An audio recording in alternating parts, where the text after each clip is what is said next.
જય જવાન જય કિસાન। અમે આંતરપાક તો કરતા જ હતા, ઘણા વર્ષોથી કરીએ છીએ અને ઘણા ખેડૂતો આ વખતે ફર્સ્ટ ટાઈમ કરે અને ભાવ ના આવે એટલે ગભરાઈ જાય છે। કનવરજીભાઈ અમે આંતરપાક કર્યો પણ ભાવ નથી આવ્યો।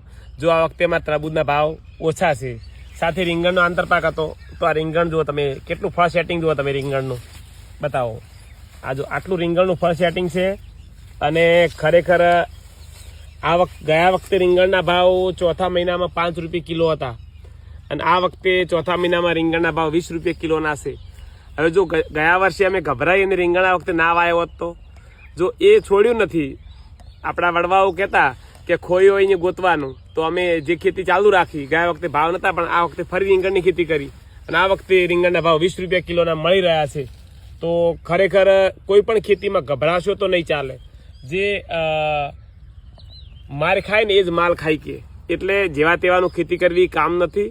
નુકસાન કરવાની જે હિંમત હોય, કંઈક મહેનત કરવાની તેવડ હોય એ જ લોકો ખેતી કરી શકે। બાકી જય જવાન જય કિસાન બોલવાથી કંઈ થવાનું નથી। એટલે કઠોર પરિશ્રમનો કોઈ વિકલ્પ નથી।